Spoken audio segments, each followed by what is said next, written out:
Welcome to Business Book Daily. Today I'm breaking down a book about one of the hardest jobs in business, seeing major change before it becomes obvious. I'll give you the big ideas, the practical lesson, and 3 sharp insights you can post to LinkedIn today. Let's go. But first, a word from our sponsor. Want to grow your revenue without adding to your payroll? A lot of smart operators are hiring commission-only reps, experienced salespeople who only get paid when they produce results. If that sounds like a smarter way to scale, post your opportunity at commissiononly.com.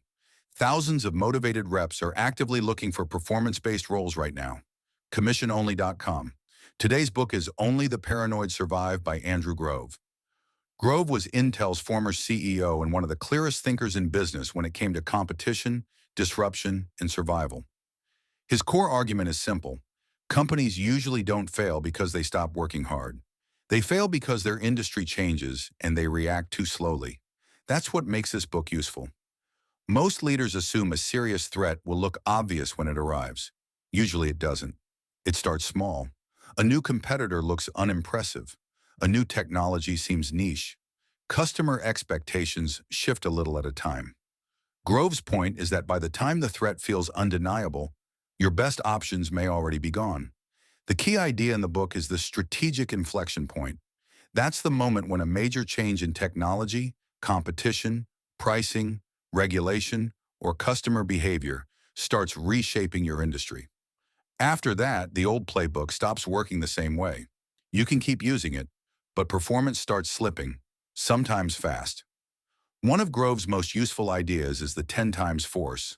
Small changes matter, but the dangerous ones are the shifts that make something 10 times better, cheaper, faster, or easier. That's when customer behavior can move quickly and old advantages stop protecting you.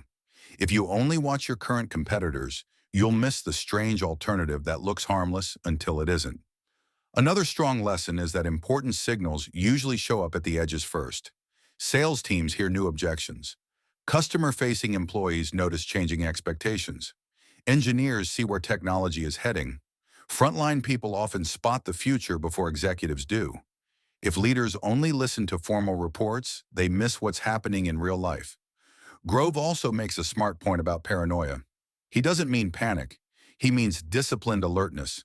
Strong leaders stay uneasy enough to keep testing assumptions, questioning what used to work, and asking whether success has made the company too comfortable. In that sense, paranoia is really a refusal to get lazy. And one of the best parts of the book is how honest Grove is about how painful change can be.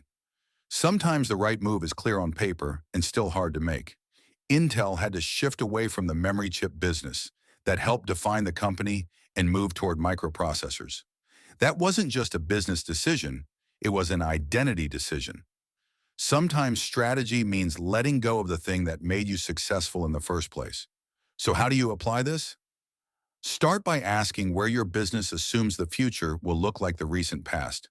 Look at customer behavior, pricing pressure, product alternatives, and new technology. If one of those is changing fast, don't dismiss it. Next, build better ways to hear weak signals early. Talk directly to customers. Listen to sales calls. Ask support teams what they're hearing more often. Repeated small comments are often early warnings. Then pressure test your strategy. Ask what happens if a competitor becomes 10 times faster, cheaper, or simpler. If that makes you uncomfortable, good. That's probably where your business is exposed.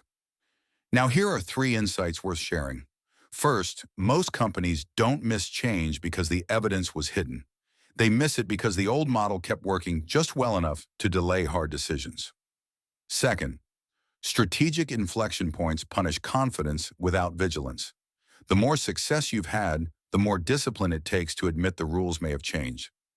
Third, in business, paranoia isn't panic.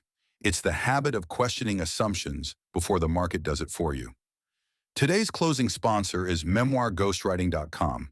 If you've been sitting on a business book idea, these are the people to call. They work with founders, executives, and industry experts to turn hard-won ideas into books that build authority, attract leads, and open doors. They handle everything from interviews to writing, to editing to publishing. If there's a book in your head that should already be helping your business, Learn more at memoirghostwriting.com. That's it for today. See you next time.